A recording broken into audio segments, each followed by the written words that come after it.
Good morning, sir. Very good morning. How are you all?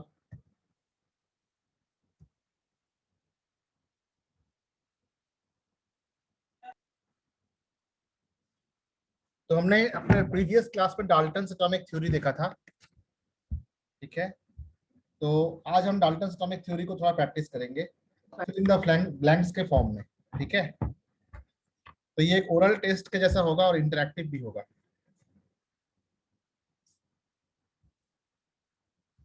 ये एक interactive session है जिसमें आप लोगों को बहुत जल्दी जल्दी जवाब देना पड़ेगा, ठीक है। क्विकली क्विकली आंसर देना पड़ेगा, ठीक है। Fill in the blanks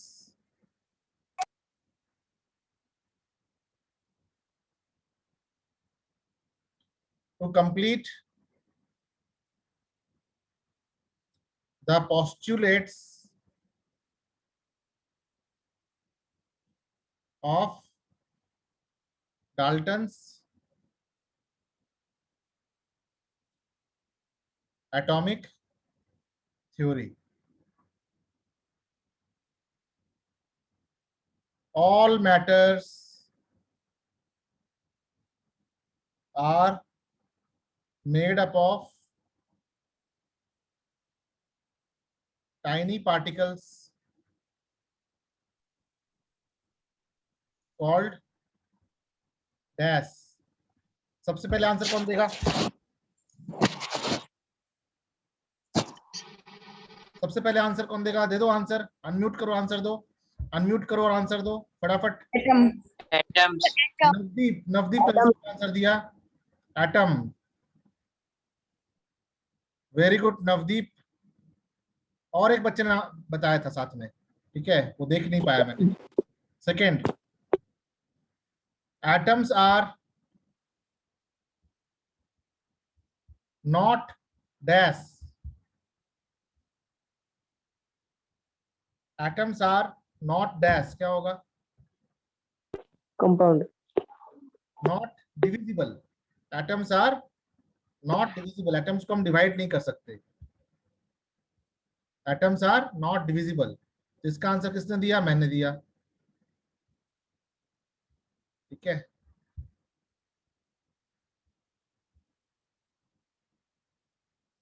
atoms को हम फर्दर डिवाइड नहीं कर सकते।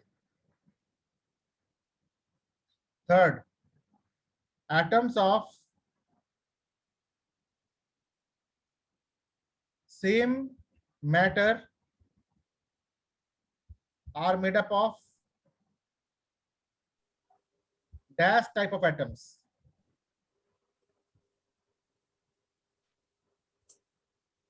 सेम। Yes, same. Similar. मिलन ने कहा सेम, नवदीप ने भी कहा same. Good. Same type of atoms, whereas atoms of different matter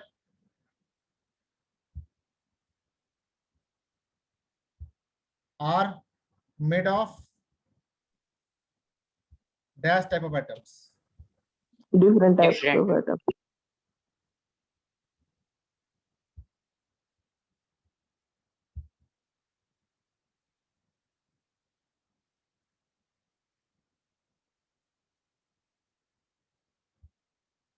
When atoms combine to form molecules,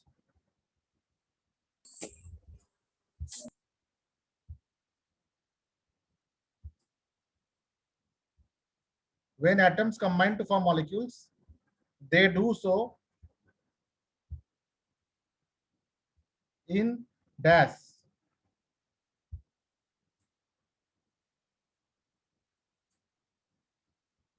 or they do so in simple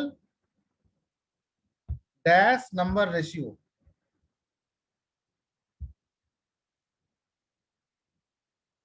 क्या नंबर होगा? होल नंबर या natural number या fraction या integer? Whole number. Very good, whole number ratio 5। किसने बोला whole number? किसने बोला? Sir, Deepika. Very good.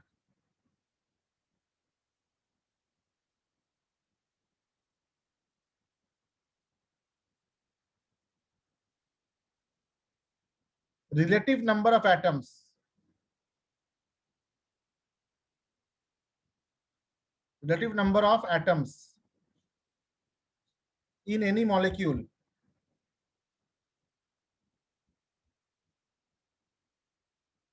remains dash constant or variant. Constant. Constant. Sandeep ने बोला constant.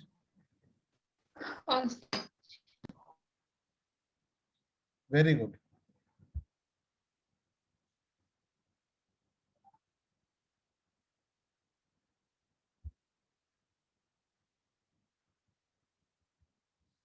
अब नेक्स्ट टॉपिक पे चलते हैं। नेक्स्ट टॉपिक में एक क्वेश्चन दिया गया है। इस क्वेश्चन को हमने वैसे सॉल्व तो किया था, लेकिन कई सारे और भी क्वेश्चन से देखते हैं इनको। तो मैं कॉपी कर लेता हूँ इन क्वेश्चंस को।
ये क्वेश्चंस कॉपी हो गए। अब इसके आंसर्स हम बनाएंगे यहाँ पे।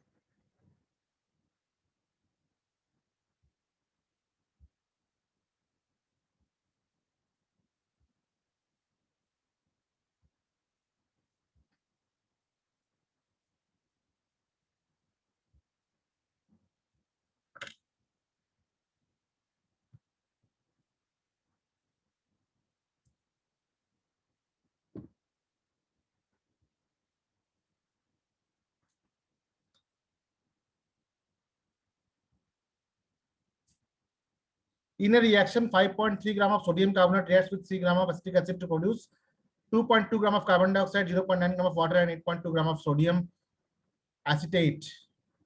So that the observation is in agreement with the law of conservation of mass.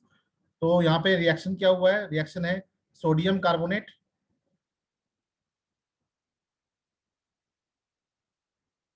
Plus acetic acid CH3COOH, ये कंबाइन करके बना रहा है carbon dioxide plus water plus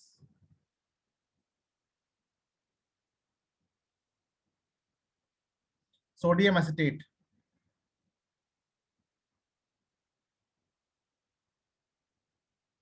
तो वर्ड रिएक्शन को मैंने केमिकल रिएक्शन लिख दिया, आप चाहे तो वर्ड रिएक्शन भी लिख सकते हैं।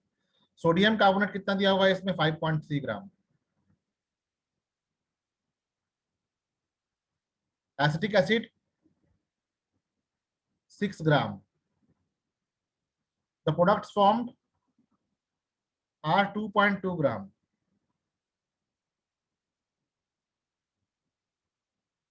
H2O 0.9 ग्राम और सोडियम एसिटेट 8.2 ग्राम। तो हमें प्रूव करना है that the above reaction is obeying law of conservation of mass। ठीक है, क्या करना है? ये तो गिवन था।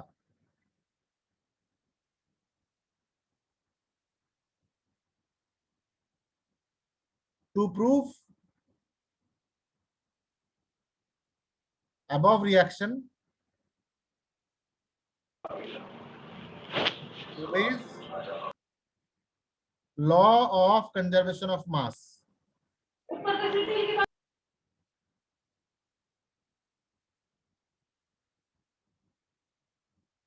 तो क्या करेंगे हम यहाँ पे, सम ऑफ द रिएक्टेंट करेंगे, ठीक है, sum of the masses of reactant,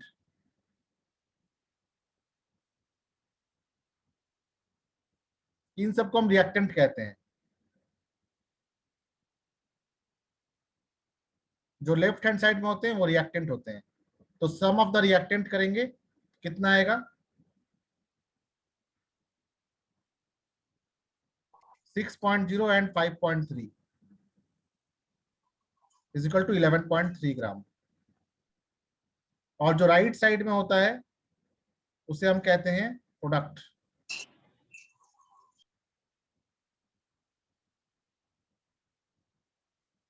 तो सम ऑफ द प्रोडक्ट कितना होगा,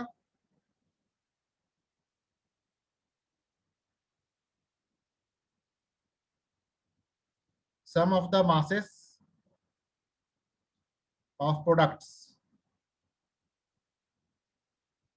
will be equal to 2.2 plus 0.9 plus 8.2, कितना हो जाएगा ये,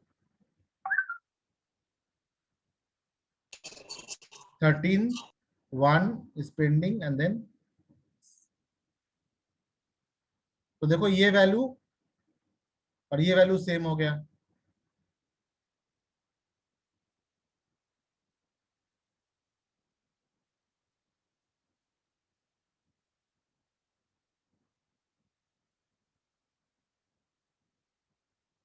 क्या लिखेंगे हम, since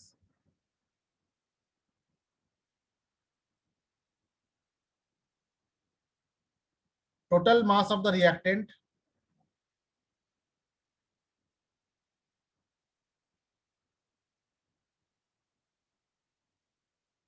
is equal to total mass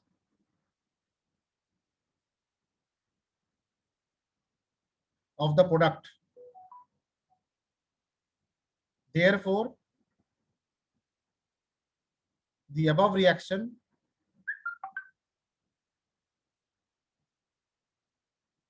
obeys law of conservation of mass.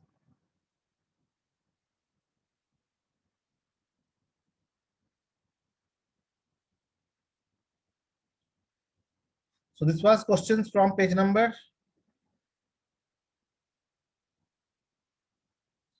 32 and 33.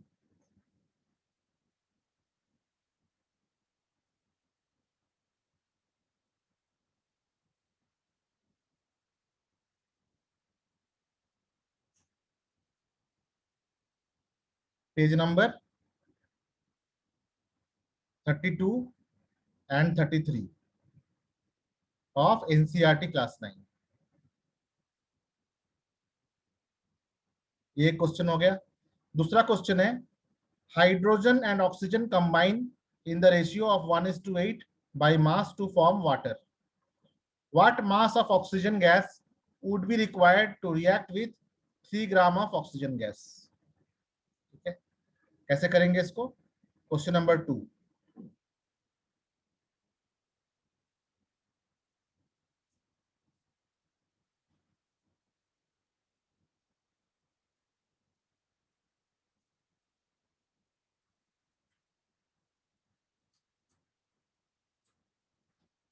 Hydrogen और ऑक्सीजन रिएक्ट करके वाटर बना रहा है,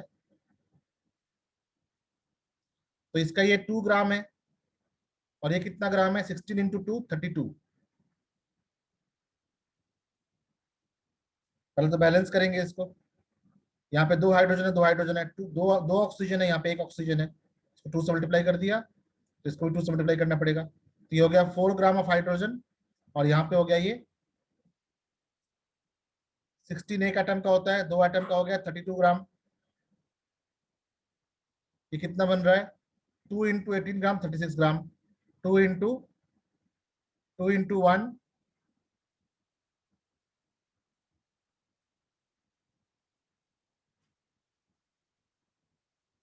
प्लस 16 इक्वल टू 36 ग्राम। तो रेशियो क्या है इसका, अगर हम इसको सबको 4 से डिवाइड कर दें, सभी को 4 से डिवाइड कर दें, डिवाइड बाई 4 डिवाइड बाई 4, ये हो जाएगा 1:8:2, और यहाँ पे कितना हो जाएगा, 4 से डिवाइड करेंगे तो 9।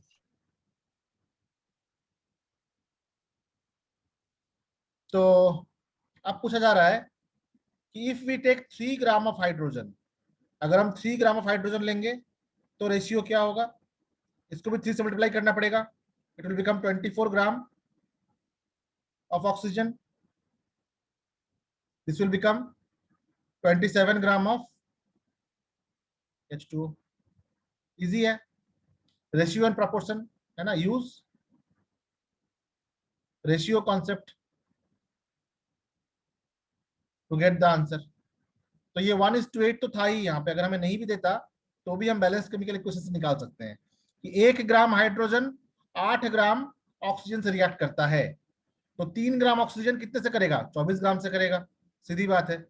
एक आदमी 8 पिज्जा खाता है, 3 आदमी कितना पिज्जा खाएगा, 24 पिज्जा खाएगा, है ना।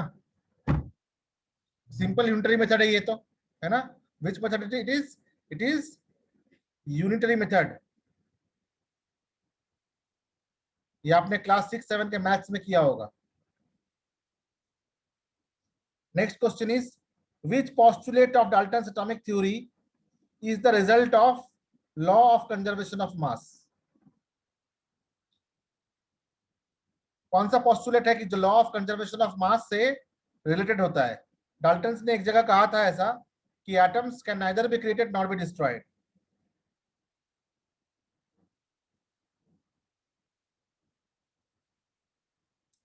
ठीक है, इसने कहा था कि atoms are not divisible, they can not be created not be destroyed. ये जो सेकेंड पोस्टुलेट है डाल्टन्स का, डाल्टन एटॉमिक थ्योरी का सेकेंड पोस्टुलेट देखना, कह रहा है कि एटम्स आर इनडिविजिबल, इसे हम डिवाइड नहीं कर सकते, ना हम एटम्स को क्रिएट कर सकते हैं ना हम डिस्ट्रॉय कर सकते हैं। उसका मतलब कोई नया एटम पैदा नहीं कर सकते, और अगर नया एटम पैदा नहीं कर सकते हैं तो किसी भी केमिकल रिएक्शन में जो एटम्स रिएक्टेंट साइड में थे उतने ही एटम प्रोडक्ट साइड में होंगे। तो law of conservation of mass जो है सेकेंड पोस्टुलेट के आधार पे है। तो हम क्या लिखेंगे, विच पोस्टुलेट, तो पोस्टुलेट का नाम क्या होगा, पोस्टुलेट होगा कि atoms are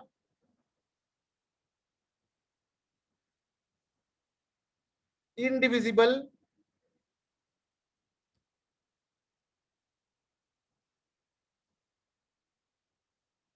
they can neither be created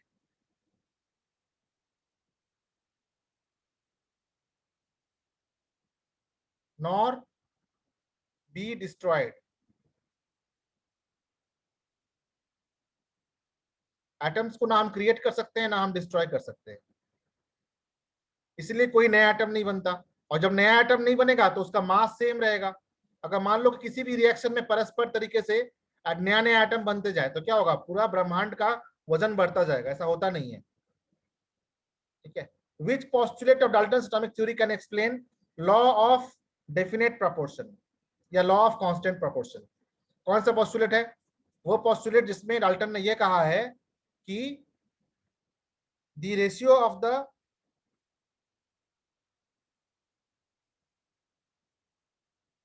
combining atoms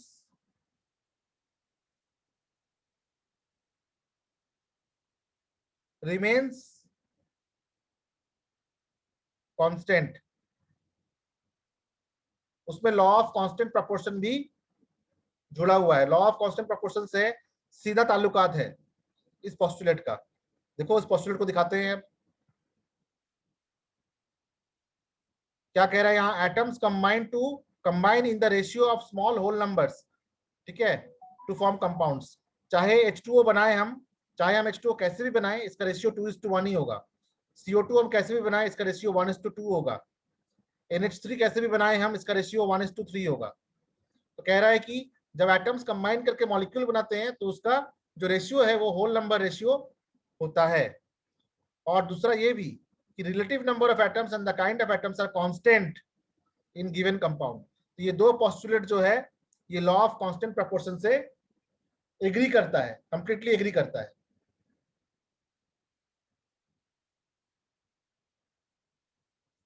अब देखते हैं हम नेक्स्ट टॉपिक क्या है अपना।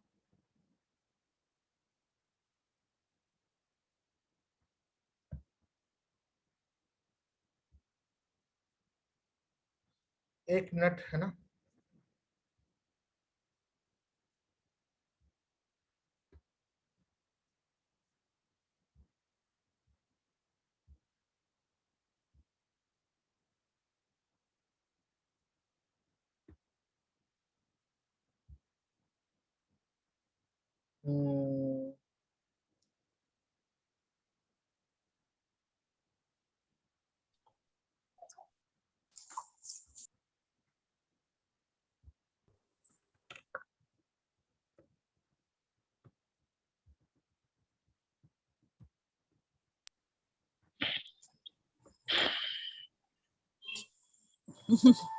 कुछ नहीं था नहीं वो बिंटू नु कदा mummy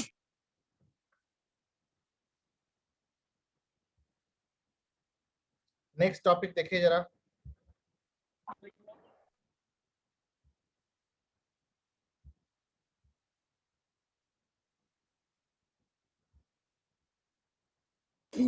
good morning sir. Very good morning. अब वो देखो बहुत सिंपल सिंपल क्वेश्चन पूछे जा रहे हैं कि एटम किसे कहते हैं, एटम के सिंबल कैसे होते हैं। पापा तुमने देवे देवे सब चीजों को सिखाने के लिए मैं अपना तरीका अपनाता हूँ, ठीक है। I will make my own method of making you understand this. क्या करेंगे अभी,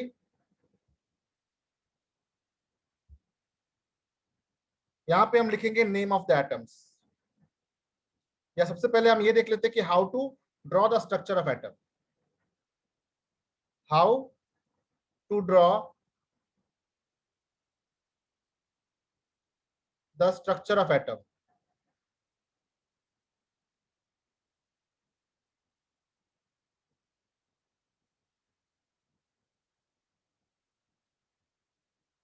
जैसे कि मान लो हाइड्रोजन है,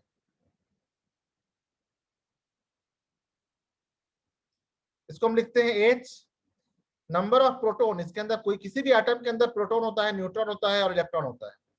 तो जो प्रोटॉन होते हैं उसको यहाँ लिखते हैं हम, इसको कहते हैं हम 1, और इसका न्यूट्रॉन नहीं होता, इसका मास नंबर भी 1। इस पर हम बताते हैं डिटेल में। तो किसी भी एटम में क्या होता है कि एक न्यूक्लियस होता है, सेंटर ऑफ द एटम होता है, ठीक है। सेंटर ऑफ द एटम को हम कहते हैं nucleus.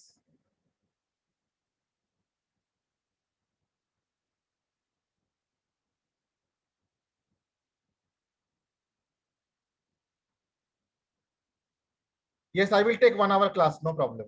Okay, but for that I have to find out some time.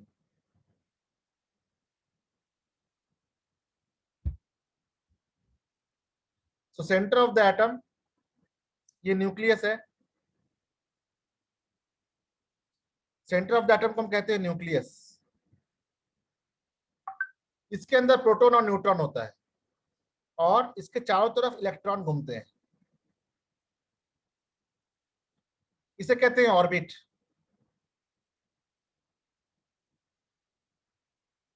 Orbit का मतलब होता है circular path.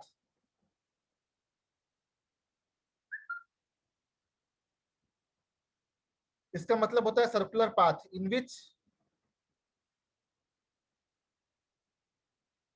Electron can revolve. इसमें इलेक्ट्रॉन घूमते रहते हैं। अगर हम हाइड्रोजन की बात करें तो हाइड्रोजन में बेटा सिर्फ एक ही प्रोटॉन होता है, इसमें न्यूट्रॉन नहीं होता है। प्रोटॉन क्या होता है, पॉजिटिवली चार्ज पार्टिकल। प्रोटॉन एक पार्टिकल है जो कि पॉजिटिवली चार्ज होता है।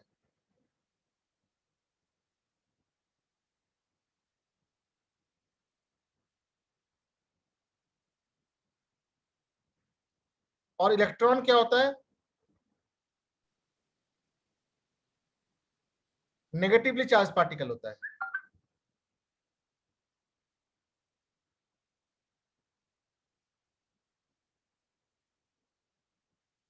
तो किसी भी एटम में जितने प्रोटॉन होंगे उतने ही इलेक्ट्रॉन होंगे, ताकि वो न्यूट्रल बने, ताकि उसमें जितने पॉजिटिव चार्ज हैं उतने नेगेटिव चार्ज भी हो और वो कैंसिल हो जाए, ताकि उस पर टोटल चार्ज जो है हमेशा 0 रहे। तो जो ये नंबर हम लिखते हैं इसको हम कहते हैं एटॉमिक नंबर, और ये होता है नंबर ऑफ प्रोटॉन्स। और जो ये लिखते हैं हम, ये होता है मास नंबर। मास नंबर मतलब होता है number of proton plus number of neutron. Hydrogen के केस में न्यूट्रॉन नहीं होता, सिर्फ इसलिए 1 + 0 = 1 ही है। लेकिन हाइड्रोजन का एक एल्डर ब्रदर है, उसका नाम है deuterium.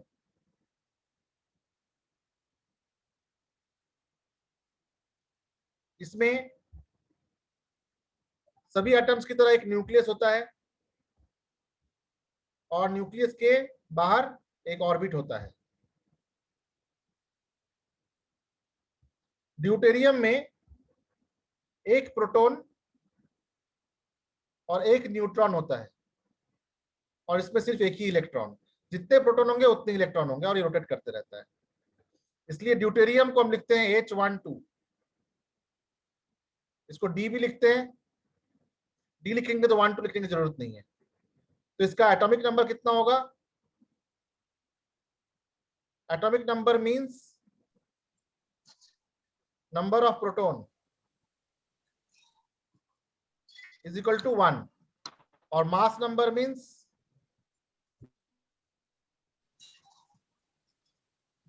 Number of proton plus number of neutron. ये हो जाएगा 1 + 1 = 2। तो जो ऊपर लिखते हैं वो होता है मास नंबर, जो नीचे लिखते हैं वो हम लिखते हैं एटॉमिक नंबर। तो किसी भी एटम के लिए अगर हम जनरलाइज करें, मान लो कोई एटम है X, मान लो कोई एटम है X, तो इसके नीचे हम लिखते हैं एटॉमिक नंबर Z, और इसके ऊपर लिखते हैं मास नंबर A। इसे कहते हैं हम एटॉमिक सिंबल।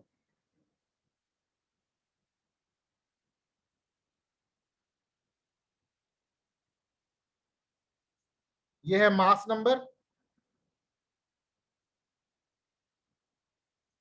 ये है atomic number,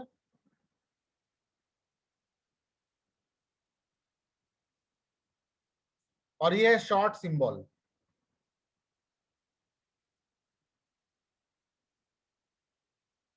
of the atom. ठीक है, उसी प्रकार से जैसे हाइड्रोजन का H11 था, ड्यूटेरियम का H12 था, एक और बड़ा भाई है इसका, उसे कहते हैं ट्राइट्रियम, H13, इसे कहते हैं हम ट्राइट्रियम। ट्राइट्रियम में क्या होगा, गेस करो। ट्राइट्रियम में क्या होगा?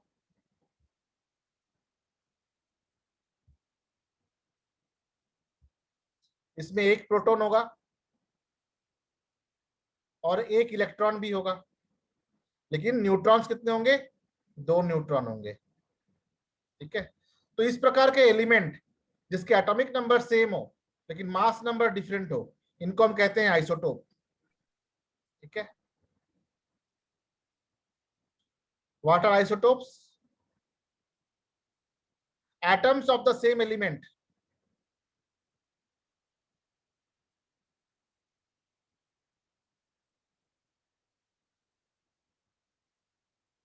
with same atomic number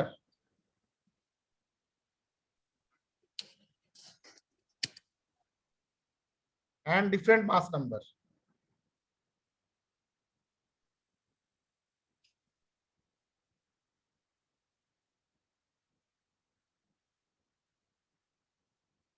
इसे कहते हैं हम आइसोटोप्स। उसी प्रकार से कार्बन के भी होते हैं आइसोटोप्स, कार्बन के भी आइसोटोप्स होते हैं।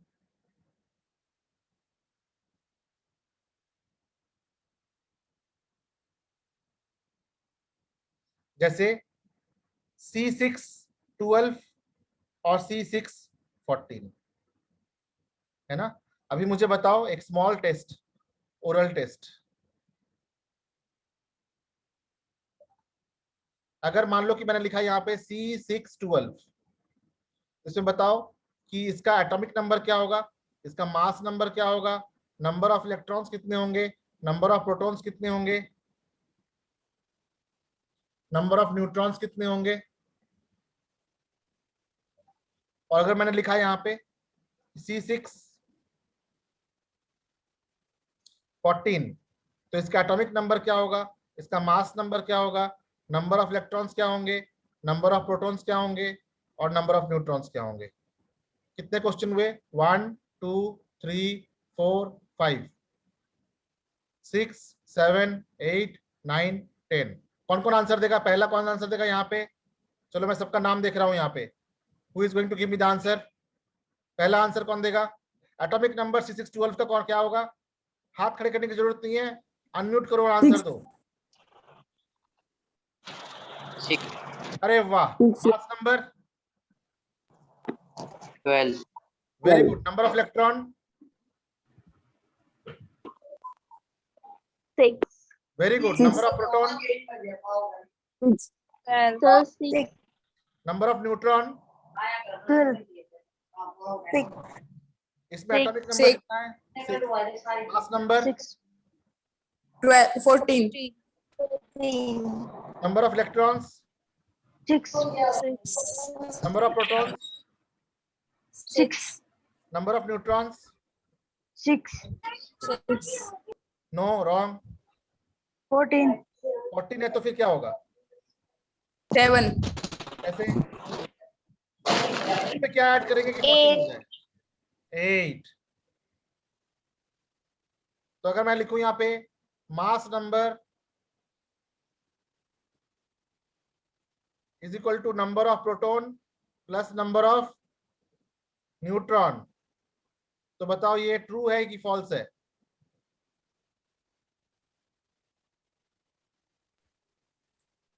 ट्रू ट्रू अगर मैं लिखूं कि mass number number of electron plus number of neutron है, ट्रू है कि फॉल्स है, फॉल्स फॉल्स है। क्यों, क्योंकि सोडियम एटम में 11 इलेक्ट्रॉन्स हैं, 23 मास नंबर है, यानी कि 12 इसमें प्रोटॉन है, न्यूट्रॉन है। लेकिन अगर हम इसमें से एक इलेक्ट्रॉन निकाल दें और ये बन जाए सोडियम 10 इलेक्ट्रॉन सिस्टम, तब भी इसमें नंबर ऑफ प्रोटॉन्स 11 ही है, और तब भी इसमें नंबर ऑफ प्रोटॉन्स 11 ही है। तो इसका जेड जो है यानी कि एटॉमिक नंबर हमेशा 11 ही होगा, चाहे हम इसका आयन ले या एटम ले। एटम्स एंड आयंस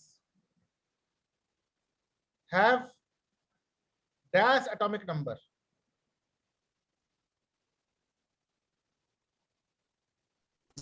सेम और different, same same. Negatively charged ions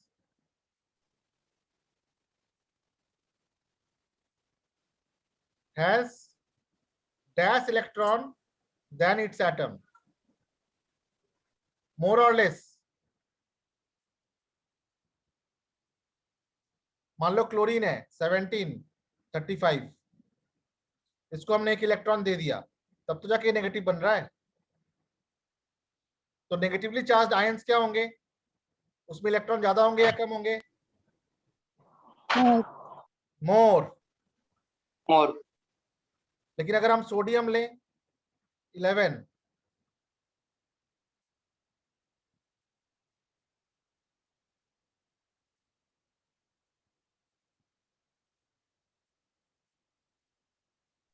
less किसी ने एनोटेशन कर दिया, बेटा एनोटेशन मत करना, डिलीट कर दो, ये दिक्कत होती है मुझे।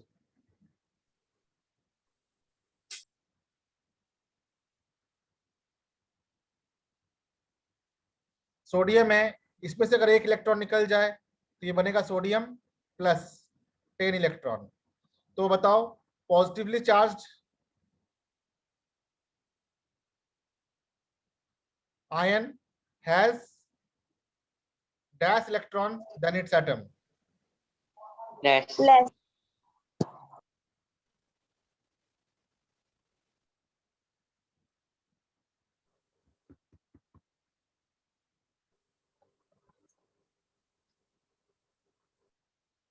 Atoms form charged atoms when they dash or dash electrons.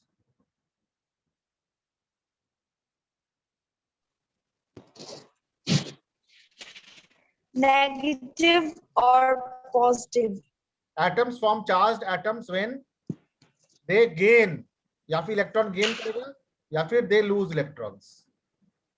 Okay. If atoms gain electron, they become dash charged. Negative. negative, अरे वाह, क्या दिमाग है, very good. Negative charged. If atoms lose electron, they Positive. become positive charge, positive,